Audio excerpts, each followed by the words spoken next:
Alright, hello everybody, I'm Kritiki, and I just wanted to just kind of yap to y'all a little bit about the book I just read, which is Bury My Heart at Wounded Knee. I'm not sure, I'll probably put up a little picture, at least in the thumbnail, of what the book is. It's about an American history, or an Indian history of the American West. It's written by Dee Brown. He is not an Indian. He's actually a white man. But there's a lot of accolades kind of given to him by the Indian community about how well written it was and how they kind of wish that they had written it. So from what I've heard and kind of gathered, it's an incredibly credible book that he has written. But I kind of wanted to come here and just kind of discuss my thoughts and general takeaways from the book. I kind of came into this I had read another kind of historical novel, The Rape of Nanking, which is about the Japanese invasion of China during World War II. I found that was an incredibly disturbing book, just to kind of learn about a sort of second Holocaust that I genuinely had no idea even existed. But it kind of sparked my interest into reading other kind of historical novels and learning more about things that I kind of had not known before. And so, doing a little bit of research, I'd stumbled upon Bury My Heart at Wounded Knee by Dee Brown.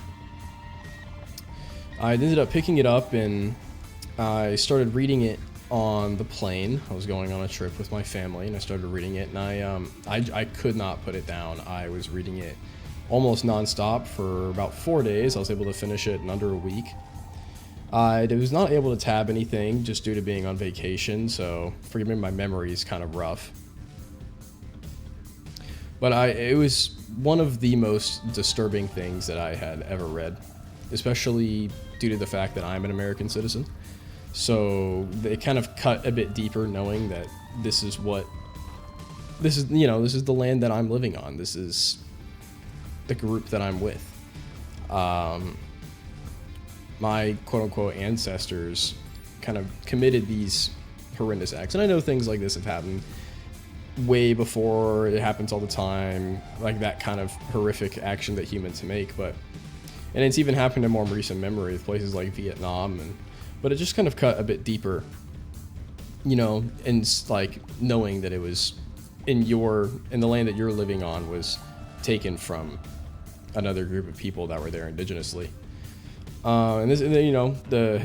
It's not just America that did this. It was, like France, Britain, all kinds of other places in different parts of the Americas.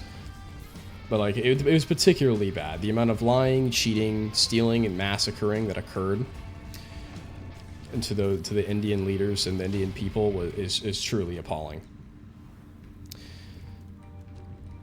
I just want to, just continuing to talk about the book. There are some really like impressive leaders, reading about them and what they had done. Specifically, Sitting Bull, Little Black Kettle, and Red Cloud. Red Cloud, if I remember correctly, is I think the only leader that truly managed to actually live into quite an old age, or at least one of them. He won one of the war that he was fighting against America over the Powder River County or country. So he actually won an incredible victory for his people. And Sitting Bull is a truly charismatic and amazing person that was incredibly, incredibly fun to follow him. Well, I guess fun's not the correct word, but it was inspiring to learn more about him and his command of his people and his conviction. One of the most disturbing things that I had read in that book was definitely the massacre of Sand Creek, which is it was one of the most disturbing things I'd ever read. The fact that the leader, I believe it was Black Kettle, had an American flag that was given to him, and he believed, rightly so, that putting that up should protect him from being attacked by American soldiers. It did not. the soldiers rushed into the camp and started massacring men, women, and children alike with no discrepancy for one another. Black Kettle put up the American flag, and he put up a surrender flag under it. And as men, women, and children were huddled under that flag, they were massacred, killed, and murdered. And that, just one of the most appalling things that you can ever do is kill innocent people that are trying to surrender and believe that they are doing the right thing. They're just living on their land.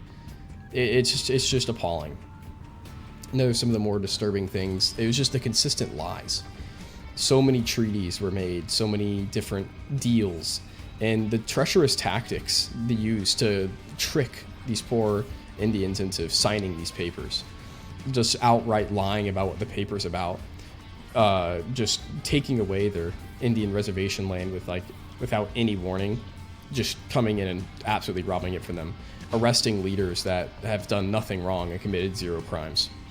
And it just happens over and over and over again with no stop.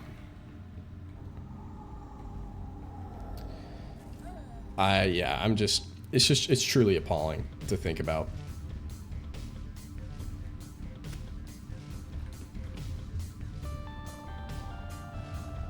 I want to take this time. I have the book here with me. I'd like to read a little quote passage from Red Cloud that's at the end of the novel.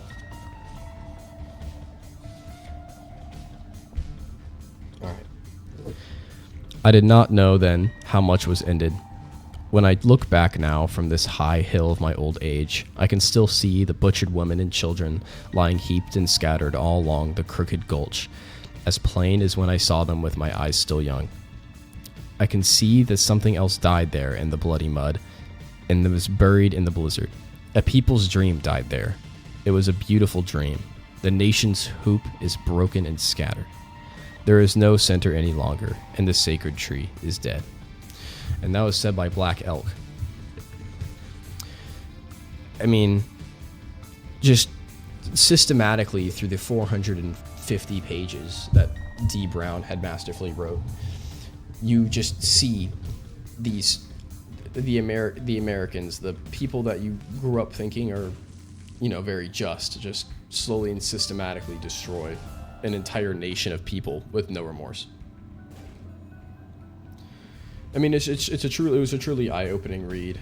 I wasn't ignorant. I knew that growing up, you learn about it.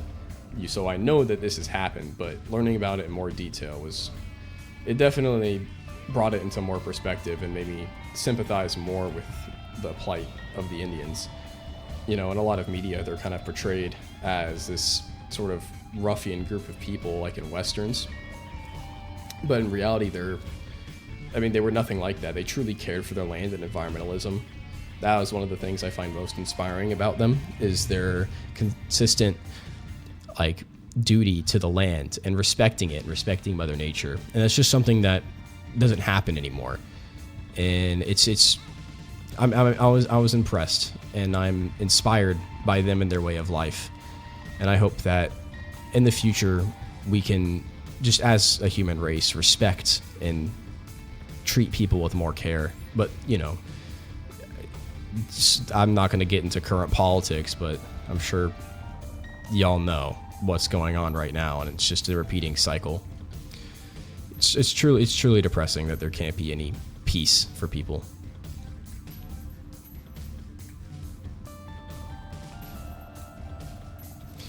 I think that this book should probably be required reading for school, specifically I think high school.